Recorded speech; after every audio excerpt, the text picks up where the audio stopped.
ಮಾಜಿ ಮುಖ್ಯಮಂತ್ರಿ ಎಸ್.ಎಂ. ಕೃಷ್ಣ ಕಣ್ಮರೆ. ಅಂತಿಮ ಪ್ರಯಾಣ ಬೆಳೆಸಿದ ರಾಜಕೀಯ ಧೀಮಂತ ನಾಯಕ, ರಾಜಕೀಯ ಮುತ್ಸದ್ದಿ ಎಸ್.ಎಂ. ಕೃಷ್ಣ ಅವರು ತಮ್ಮ 92ನೇ ವಯಸ್ಸಿನಲ್ಲಿ ವಯೋಸಹಜ ಕಾಯಿಲೆಯಿಂದ ನಿಧನರಾಗಿದ್ದು, ರಾಜಕೀಯ ರಂಗದಲ್ಲಿ ಮಹಾನ್ ಚೇತನವೊಂದು ಈಗ ಕಳಚಿದಂತಾಗಿದೆ. ಕರ್ನಾಟಕದ ಮಾಜಿ ಮುಖ್ಯಮಂತ್ರಿ, ಕೇಂದ್ರದ ಮಾಜಿ ಸಚಿವರಾಗಿ ಕಾರ್ಯ ಮಾಡಿದವರು ಎಸ್.ಎಂ. ಕೃಷ್ಣ. 1932ರಲ್ಲಿ ಎಸ್.ಎಂ. ಕೃಷ್ಣ ಅವರ ಜನನವಾಗುತ್ತೆ. ಎಸ್.ಎಂ. ಕೃಷ್ಣ ಅಂದ್ರೆ ಸೋಮನಹಳ್ಳಿ ಮಲ್ಲಯ್ಯ ಕೃಷ್ಣ ಅಂತ ಪೂರ್ಣ ಹೆಸರು. ಮಂಡ್ಯ ಜಿಲ್ಲೆಯ ಮದ್ದೂರು ತಾಲೂಕಿನ ಸೋಮನಹಳ್ಳಿ ಎಂಬ ಗ್ರಾಮದಲ್ಲಿ ಒಕ್ಕಲಿಗ ಕುಟುಂಬದಲ್ಲಿ ಜನಿಸುತ್ತಾರೆ ಎಸ್.ಎಂ. ಕೃಷ್ಣ. ತಮ್ಮ ಪ್ರೌಢಶಾಲೆಯನ್ನ ಮೈಸೂರಿನ ಶ್ರೀರಾಮಕೃಷ್ಣ ವಿದ್ಯಾಶಾಲೆಯಲ್ಲಿ ಮುಗಿಸಿದರು. ನಂತರ ಮೈಸೂರಿನ ಮಹಾರಾಜ ಕಾಲೇಜಿನಲ್ಲಿ ತಮ್ಮ ಬ್ಯಾಚಲರ್ ಆಫ್ ಆರ್ಟ್ಸ್ ಅನ್ನ ಪೂರ್ಣಗೊಳಿಸಿದರು ಮತ್ತು ಯೂನಿವರ್ಸಿಟಿ ಕಾನೂನು ಕಾಲೇಜಿನಲ್ಲಿ ಪದವಿಯನ್ನ ಪಡೆದಂತಹ ಎಸ್.ಎಂ. ಕೃಷ್ಣರವರು ಮುಂದೆ ಬೆಂಗಳೂರಿನ ಸರ್ಕಾರಿ ಕಾನೂನು ಕಾಲೇಜಿನಲ್ಲಿ ಓದಿದ್ರೆ, ನಂತರ ಅಮೆರಿಕಾದ ಎಕ್ಸೈ ರಾಜ್ಯದಲ್ಲಿರುವಂತಹ ಸದರ್ನ್ ಮೆಥಡಿಸ್ಟ್ ವಿಶ್ವವಿದ್ಯಾಲಯದಲ್ಲಿ ತಮ್ಮ ವ್ಯಾಸಂಗವನ್ನ ಮಾಡಿದ್ರು. ನಂತರ ವಾಷಿಂಗ್ಟನ್ನಲ್ಲಿರುವ ಜಾರ್ಜ್ ವಾಷಿಂಗ್ಟನ್ ವಿಶ್ವವಿದ್ಯಾಲಯದಲ್ಲಿ ವ್ಯಾಸಂಗ ಮಾಡಿದ್ದಾರೆ ಮಾಜಿ ಮುಖ್ಯಮಂತ್ರಿ ಎಸ್.ಎಂ. ಕೃಷ್ಣ. ವೈವಾಹಿಕ ಜೀವನ. ಪ್ರೇಮ ಎಂಬುವರನ್ನ ಎಸ್.ಎಂ. ಕೃಷ್ಣ ಅವರು ವಿವಾಹವಾಗುತ್ತಾರೆ. ಇವರಿಗೆ ಇಬ್ಬರು ಹೆಣ್ಣು ಮಕ್ಕಳು. ಎಸ್.ಎಂ. ಕೃಷ್ಣ ಅವರ ಜೀವನ ಚರಿತ್ರೆ. ಕೃಷ್ಣ ಅವರು ತಮ್ಮ ಜೀವನ ಚರಿತ್ರೆ ಸ್ಮೃತಿ ವಾಹಿನಿಯನ್ನ ಅನೇಕ ಗಣ್ಯರ ಸಮ್ಮುಖದಲ್ಲಿ ಬಿಡುಗಡೆ ಮಾಡುತ್ತಾರೆ.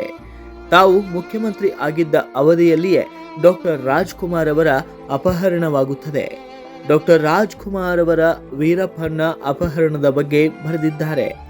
ಜನತಾದಳ ರಾಷ್ಟ್ರೀಯ ಅಧ್ಯಕ್ಷ ಎಚ್.ಡಿ. ದೇವೇಗೌಡ ಅವರು ರಾಷ್ಟ್ರೀಯ ತುರ್ತು ಪರಿಸ್ಥಿತಿ ಅವಧಿಯಲ್ಲಿ ಹಲವು ಬಾರಿ ಭಾರತೀಯ ರಾಷ್ಟ್ರೀಯ ಕಾಂಗ್ರೆಸ್ಗೆ ಸೇರುವ ಬಲವಾದ ಯೋಜನೆಗಳನ್ನು ಹೊಂದಿದರು ಎಂದು ಉಲ್ಲೇಖಿಸಲಾಗಿದೆ. ಎಸ್.ಎಂ. ಕೃಷ್ಣ ಅವರಿಗೆ ಪದ್ಮ ವಿಭೂಷಣ ಪ್ರಶಸ್ತಿ ಕೂಡ ಲಭಿಸಿದೆ. ರಾಜಕೀಯ ಜೀವನ. ಎಸ್.ಎಂ. ಕೃಷ್ಣ ಅವರು 1962ರಲ್ಲಿ ಮದ್ದೂರು ವಿಧಾನಸಭಾ ಕ್ಷೇತ್ರವನ್ನ ಸ್ವತಂತ್ರವಾಗಿ ಗೆಲ್ಲುವ ಮೂಲಕ ತಮ್ಮ ರಾಜಕೀಯ ಜೀವನವನ್ನ ಆರಂಭಿಸಿದ್ರು. ಜವಾಹರ್ಲಾಲ್ ನೆಹರು ಅವರು ಪ್ರಚಾರ ಮಾಡಿದ ಭಾರತೀಯ ರಾಷ್ಟ್ರೀಯ ಕಾಂಗ್ರೆಸ್ನ ಪ್ರಮುಖ ರಾಜಕಾರಣಿ ಕೆ.ವಿ. ಶಂಕರಗೌಡ ಅವರನ್ನ ಸೋಲಿಸಿದ್ರು. ನಂತರ ಅವರು ಪ್ರಜಾ ಸೋಷಲಿಸ್ಟ್ ಪಕ್ಷಕ್ಕೆ ಸೇರಿದ್ದರು. ಚುನಾವಣೆಯಲ್ಲಿ ಮದ್ದೂರಿನಿಂದ ಕಾಂಗ್ರೆಸ್ನ ಎಂ.ಎಂ. ಗೌಡ ವಿರುದ್ಧ ಸೋತರು. 1968ರಲ್ಲಿ ಭಾರತೀಯ ರಾಷ್ಟ್ರೀಯ ಕಾಂಗ್ರೆಸ್ ಮತ್ತು ಪ್ರಜಾ ಸಮಾಜವಾದಿ ಪಕ್ಷದ ಸದಸ್ಯರ ನಡುವೆ ಪ್ರಭಾವಶಾಲಿಯಾಗಿದ್ದರು. 1968ರಲ್ಲಿಯೇ ಉಪಚುನಾವಣೆಯಿಂದ ಸಮಾಜವಾದಿಯಾಗಿ ಕರ್ನಾಟಕದ ಮದ್ದೂರು ಕ್ಷೇತ್ರದಿಂದ 3 ಬಾರಿ ಸಂಸದರಾಗಿ ಸೇವೆಯನ್ನ ಎಸ್.ಎಂ. ಕೃಷ್ಣ ಅವರು ಸಲ್ಲಿಸಿದ್ದಾರೆ. 1971 ಮತ್ತು 1980ರಲ್ಲಿ ಚುನಾವಣೆಗಳನ್ನಾಗಿ ಮಂಡ್ಯ ಕಾಂಗ್ರೆಸ್ ಭದ್ರಕೋಟೆಯಾಗಿ ಉಳಿದಿತ್ತು. ನಂತರ ಲೋಕಸಭೆಯಲ್ಲಿ ಅವರು ರಾಜಕೀಯ ಆಪ್ತರಾದಂತಹ ಅಂಬರೀಷ್ ಮತ್ತು ಡಿಫೆನ್ಸ್ ಸ್ಪಂದನ ಪ್ರತಿನಿಧಿಸಿದರು. ಎಸ್.ಎಂ. ಕೃಷ್ಣ ಅವರು 1972ರಲ್ಲಿ ಲೋಕಸಭೆಗೆ ರಾಜೀನಾಮೆ ನೀಡಿದರು ಮತ್ತು ಕರ್ನಾಟಕ ವಿಧಾನ ಪರಿಷತ್ತಿನ ಸದಸ್ಯರಾದರು ಮತ್ತು ದೇವರಾಜ್ ಅರಸು ಅವರಿಂದ ಸಚಿವರಾಗಿ ನೇಮಕಗೊಂಡರು. ಕರ್ನಾಟಕ ವಿಧಾನ ಪರಿಷತ್ತಿನ ಸದಸ್ಯರಾದರು ಮತ್ತು ದೇವರಾಜ್ ಅರಸು ಅವರಿಂದ ಸಚಿವರಾಗಿ ನೇಮಕಗೊಂಡರು. 1996 ಮತ್ತು 99ರ ನಡುವೆ ರಾಜ್ಯಸಭೆ ಸದಸ್ಯರಾದರು. 1999ರಲ್ಲಿ ಕರ್ನಾಟಕ ಪ್ರದೇಶ ಕಾಂಗ್ರೆಸ್ ಸಮಿತಿ ಅಧ್ಯಕ್ಷರಾಗಿ ವಿಧಾನಸಭಾ ಚುನಾವಣೆಯಲ್ಲಿ ತಮ್ಮ ಪಕ್ಷವನ್ನ ಗೆಲುವಿನ ಕಡೆಗೆ ತೆಗೆದುಕೊಂಡು ಹೋದರು. ನಂತರ ಕರ್ನಾಟಕದ ಮುಖ್ಯಮಂತ್ರಿಯಾಗಿ ಅಧಿಕಾರ ಸ್ವೀಕರಿಸಿದರು. ವಿದೇಶದಲ್ಲಿ ವ್ಯಾಸಂಗ ಮುಗಿಸಿ ಭಾರತಕ್ಕೆ ಮರಳಿದ ನಂತರ ರೇಣುಕಾಚಾರ್ಯ ಕಾಲೇಜಿನಲ್ಲಿ ಸ್ವಲ್ಪ ಕಾಲ ಅಂತಾರಾಷ್ಟ್ರೀಯ ನ್ಯಾಯದ ಉಪನ್ಯಾಸಕರಾಗಿ ಸೇವೆ ಕೂಡ ಸಲ್ಲಿಸಿದ್ದಾರೆ. 1962ರಲ್ಲಿ ಮೊದಲ ಬಾರಿಗೆ ವಿಧಾನಸಭೆಗೆ ಚುನಾಯಿತರಾದರು. 1968ರಲ್ಲಿ ಲೋಕಸಭೆಗೆ ಚುನಾಯಿತರಾದರು. 1971ರಲ್ಲಿ ಮರು ಚುನಾಯಿತರಾಗಿ 1972ರಲ್ಲಿ ಮತ್ತೆ ಕರ್ನಾಟಕದ ವಿಧಾನ ಪರಿಷತ್ತಿಗೆ ಚುನಾಯಿತರಾದರು. ನಂತರ ವಾಣಿಜ್ಯೋದ್ಯಮ ಮತ್ತು ಸಂಸದೀಯ ಸಚಿವರಾಗಿ ಕಾರ್ಯನಿರ್ವಹಿಸಿದಂತಹ ಎಸ್.ಎಂ. ಕೃಷ್ಣರವರು 1989ರಿಂದ 92ರವರೆಗೆ ವಿಧಾನಸಭೆಯ ಸ್ಪೀಕರ್ ಆಗಿ ನೇಮಕವಾಗುತ್ತಾರೆ. ನಂತರ 1992ರಿಂದ 94ರವರೆಗೆ ಕರ್ನಾಟಕದ ಉಪಮುಖ್ಯಮಂತ್ರಿಗಳಾಗಿ ಕಾರ್ಯವನ್ನ ನಿರ್ವಹಿಸುತ್ತಾರೆ. 1966ರಲ್ಲಿ ರಾಜ್ಯಸಭೆಗೆ ನೇಮಕಗೊಂಡ ಮಾಜಿ ಸಿಎಂ ಎಸ್.ಎಂ. ಕೃಷ್ಣರವರು 1999ರಲ್ಲಿ ಕರ್ನಾಟಕದ ಮುಖ್ಯಮಂತ್ರಿಯಾಗಿ ಪ್ರಮಾಣ ವಚನವನ್ನ ಸ್ವೀಕರಿಸಿದ್ರು. 1996ರಲ್ಲಿ ರಾಜ್ಯಸಭೆಗೆ ನೇಮಕಗೊಂಡಂತಹ ಎಸ್.ಎಂ. ಕೃಷ್ಣರವರು 1999ರಲ್ಲಿ ಕರ್ನಾಟಕದ ಮುಖ್ಯಮಂತ್ರಿಯಾಗಿ ಪ್ರಮಾಣ ವಚನವನ್ನ ಸ್ವೀಕರಿಸಿದ್ರು.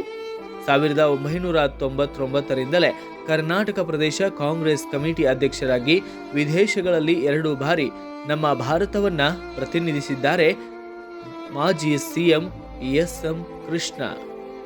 1999ರಿಂದ 2004ರವರೆಗೆ ಕರ್ನಾಟಕ ರಾಜ್ಯದ 16ನೇ ಮುಖ್ಯಮಂತ್ರಿಗಳಾಗಿ ಆಡಳಿತವನ್ನ ನಡೆಸಿದ್ದಾರೆ.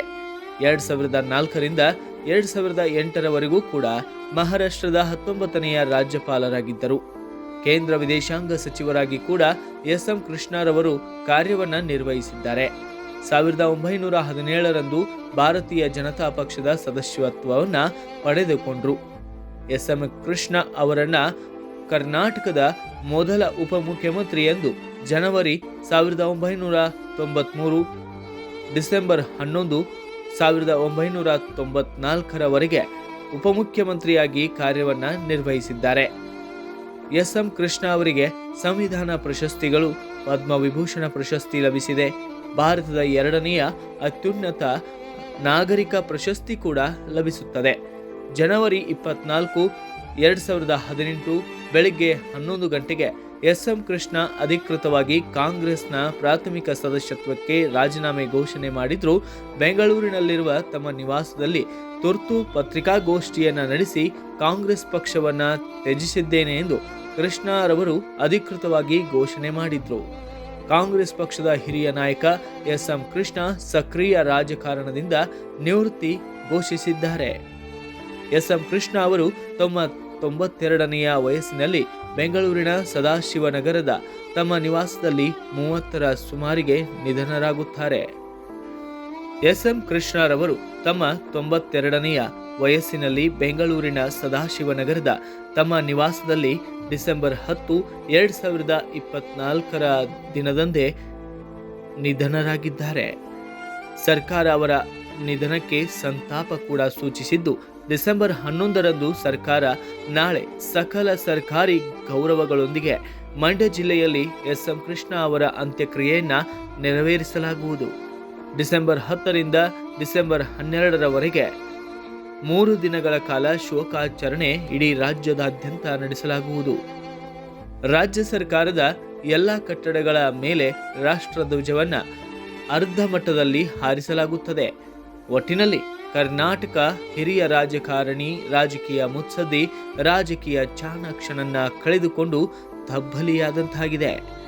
ಎಸ್.ಎಂ. ಕೃಷ್ಣ ಅವರ ನಿಧನಕ್ಕೆ ಪ್ರಧಾನಿ ನರೇಂದ್ರ ಮೋದಿ ಸೇರಿದಂತೆ ಸಿಎಂ ಸಿದ್ದರಾಮಯ್ಯ, ಡಿಸಿಎಂ ಡಿ.ಕೆ. ಶಿವಕುಮಾರ್, ಮಾಜಿ ಸಿಎಂ ಯಡಿಯೂರಪ್ಪ ಸೇರಿದಂತೆ ಅನೇಕ ರಾಜಕೀಯ ಗಣ್ಯರು ಸಂತಾಪವನ್ನ ಸೂಚಿಸಿದ್ದಾರೆ. ಹಿನ್ನೆಲೆ ಧ್ವನಿ ವೀರೇಶ್ ಬಾಗೇವಾಡಿ. ಮಾಹಿತಿ ಸಂಗ್ರಹಕಾರರು Reshma Bahalanavar. Sub editor Pramod H Kundagol. Bureau report news desk, Kannada Janashree news.